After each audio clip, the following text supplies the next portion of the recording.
Waves. This is the next topic that we are going to be talking about. So let's have an introduction to waves. Let's have a look at what we are going to be talking about under this topic. So as you can see in the quick diagram here, we talked about the types of waves. So we have mechanical wave, seismic wave, and electromagnetic wave. So under those types of waves as well, we have different aspects of them. So longitudinal wave, transverse wave, body wave, surface wave, and so on and so forth. So, but we need to go through that, and then we can find out exactly what details we need to cover. So what are waves? Waves are oscillations, in other words, vibrations that cause a transfer of energy. Oscillations occur about a fixed point, while the wave energy moves in a particular direction. So when it's similar to when you drop a tiny object in a pool of water, for example, and then you see those waves, the disturbance on the surface of the water happening. So you see something like a ripple.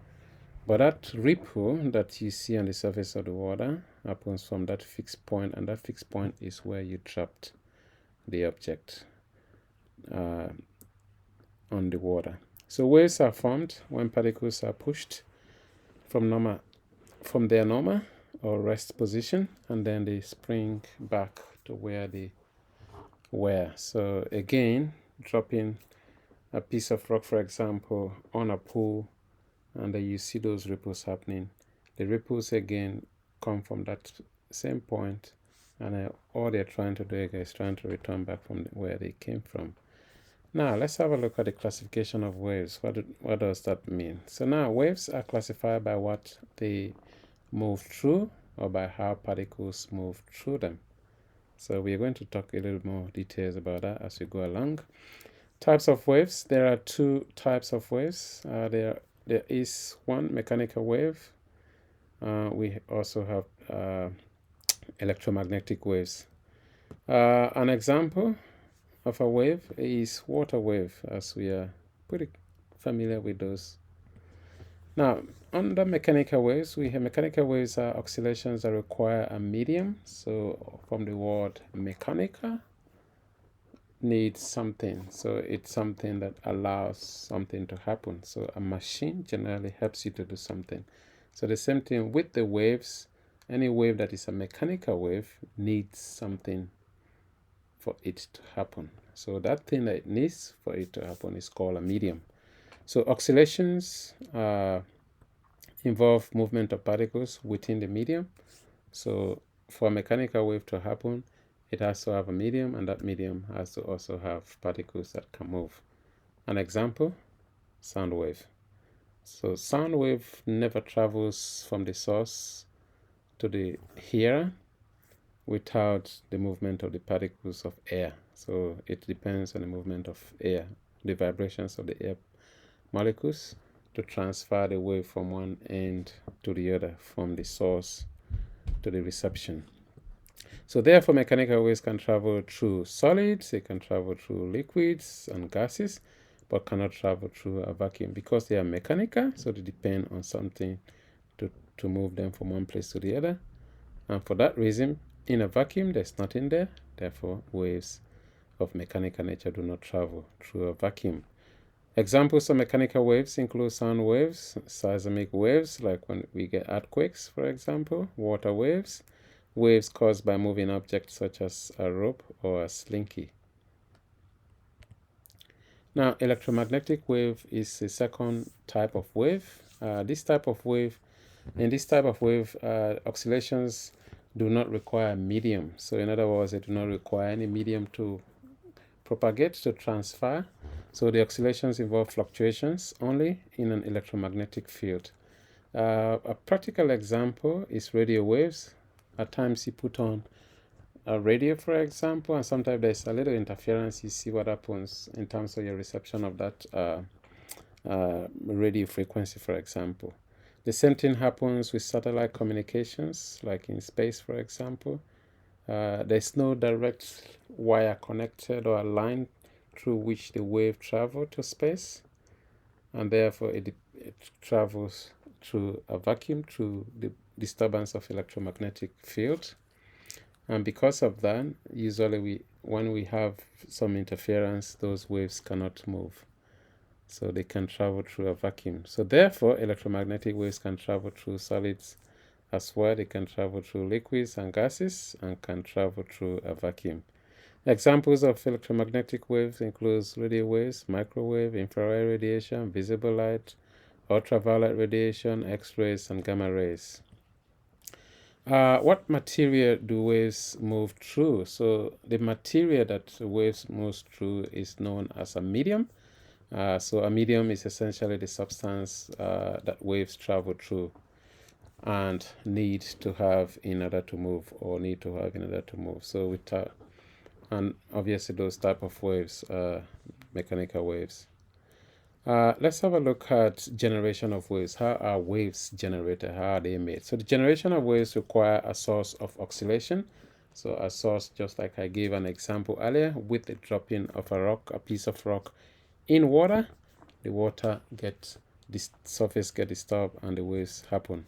In a similar way, for example, mechanical waves, they say here, requires disturbance of a medium, which causes particle vibrations within that medium. All right, for example, striking a drum cymbal causes it to oscillate, as you can see here in this animation. So mechanical waves, such as sound waves, require the disturbance of a medium. So when you hit that, again, the disturbance happens, but someone sitting closer to where the disturbance is happening or away from where the disturbance is happening can only hear that when the waves start disturbing the particles of air around it, and then eventually moves to the reception, that is the person that is listening to the sound. Generation of waves, we have electromagnetic waves require a source that generates electromagnetic oscillations, as you can see over here. Electromagnetic waves, such as radio waves, require the generation of electromagnetic oscillations. So electromagnetic, the interaction between the magnetic field and the electric field, causing these sort of oscillations. So for example, radio transmitters are electronic devices that produce radio waves by oscillating electrons in an antenna. So again, very easy and straightforward stuff to see. That is the reason why sometimes when you touch the antenna of a radio, you kind of realize that you are either extending the antenna because you are conducting the wave, or you are creating a disturbance, and that might actually affect the reception as well. Now, types of wave motion. Waves can involve different types of oscillations, but the two main types of wave motion are these ones here. Number one is transverse waves, and the other one is longitudinal waves. So just these two types of wave motion, they're either longitudinal or transverse. So let's have a look at each of them one after the other. Transverse waves. In this type of wave, oscillations are perpendicular to the direction of the wave. So have a look at this animation over here. The wave is oscillating up and down here, as you can see, but its direction is going towards your right.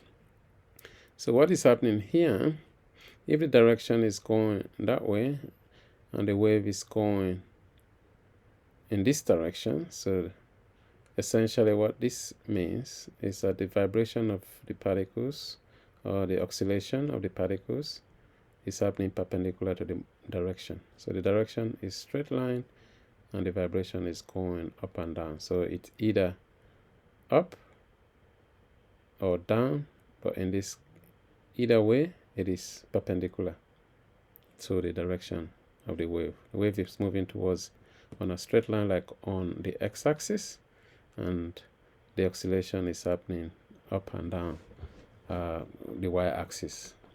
So the y and x-axis are perpendicular to each other. Simple. So that is, if the wave is moving in a forward direction, the oscillations occur in an up and down, as I already mentioned.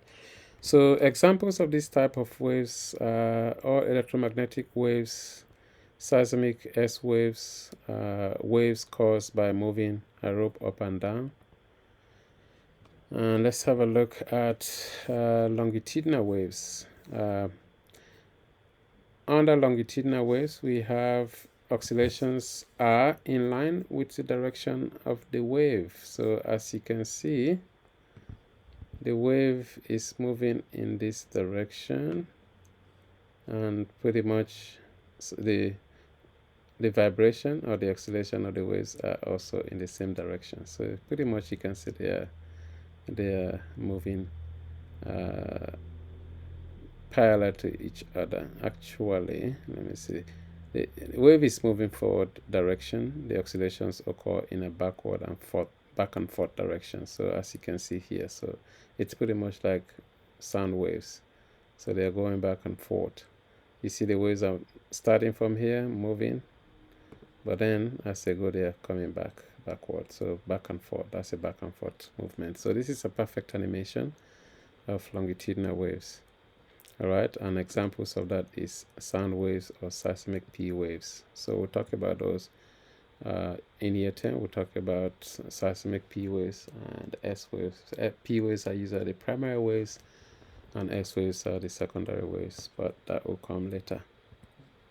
So longitudinal wave, as you can see here, is one in which a repeated periodic motion of the particles are parallel to the direction of energy propagation, just like I said earlier on. So they are pretty much parallel. The direction is that way, and the wave propagation is the same way. So they are parallel to each other. All right, going that way. This is a direction of oscillation, and this is the direction of the wave of travel, and this is the movement of the air molecules, so back and forth. So they are parallel to each other. So in longitudinal wave, we have sections of rarefactions, which are usually areas where the gaps are bigger, and sections of compressions, which are usually areas where the vibrations are much closer to each other. So to determine the wavelength, we are going to look at that in detail. In a longitudinal wave, it's usually the distance between two compressions or the distance between two rarefactions. So in this case, it's similar to transverse wave, in which you have troughs and crests. So the troughs to some extent will be those areas, the crests rather will be those areas of rarefactions, and the trough will be those areas of compressions. So look at that in detail later on. Again, just showing us what that looks like in terms of wave graph, for example. So you have compressions, rarefactions, compressions, rarefactions. Again, as I explained earlier, the distance between the two, either two rarefactions, the wavelength, or the distance between two compressions equals to the wavelength. So the other type of wave we're looking at is surface waves. In surface waves, oscillations are circular, and these can be considered as a hybrid between transverse and longitudinal waves. So it's just a go between the two of them. Surface waves occur at the interface of two different media. So in this case here, we have the medium of air as well as the medium of water meeting together. Examples of surface waves: waves in water, although these are often incorrectly described as transverse waves, as we say, seismic surface waves. So these are not too much of an issue. Our two main focus is a transverse and longitudinal waves that we are looking at, or and those examples. Now, characterizing waves. How do we characterize waves? So there are several quantitative ways of describing the oscillations of waves. One of them, we use the frequency. Frequency is defined as the number of wave cycles per second. A wave cycle involves oscillation from a central starting position to a maximum in one direction, so to a peak. We are going to look at that in detail later on. Oscillation from the peak to a maximum in the opposite direction. So that's the trough, and the oscillation for the trough back to the starting position. So again, the frequency is basically a wave cycle, a full cycle of a wave. So I think if I can go back here, show you how that looks like. So the full cycle of a wave is essentially something like this one here, which is a complete wavelength. So it moves to one and then create another compression. So that's one full cycle here, or from here to here is a full cycle of a wave. That is what this is talking about. Now, so for transverse and longitudinal waves, this will involve passing back through the central starting position. The central starting position, I'll show you that very soon. So here, frequency again, as it says, it's a movement. It goes through a peak and then goes round, start from a peak, comes down to the trough, and then goes down again, and so on and so. So oscillations of one wave cycle is it's called the frequency, and the frequency is usually measured in hertz, where 1 hertz is equal to 1 cycle per second. Amplitude is basically the height. It's defined as the distance between the central starting position and the maximum point of oscillation or peak. We'll show that to you very soon. Velocity is defined as how fast the wave travels through space, and the velocity of both mechanical and electromagnetic waves depends on the medium they are traveling through. So if the medium is denser, if it is lighter, all those things will impact. So sound waves travel through air at 340 meters per second, and through water at 1,500 meters per second. So again, this is a demonstration of the fact that sound waves are mechanical waves. They need particles. So the more particles there are, the denser the particles, the faster they travel. And this is what we can see here. Light waves travel through air at 300,000 kilometers per second, and through water at 225,000 kilometers per second. So again, showing us how light wave can travel through both a vacuum and a medium. So here, wavelength is a characteristic, as we talked about later, defined as a distance wave travels during one cycle. It is a distance from crest to crest or trough to trough expressed in meters. So the length obviously is just the distance. So distance is measured in meters. Now, graphing wave, again, all those aspects that we talked about are here now. We now have the peak, which is the crest, and then the trough here. Amplitude, again, the midpoint, which is usually the reference point from which a wave is traveling. It's either going up or coming down.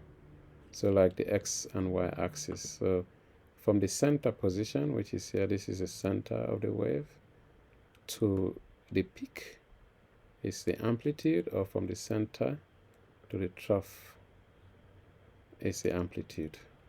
And then the wavelength, of course, either peak to peak, or one trough to the next. It's a wavelength.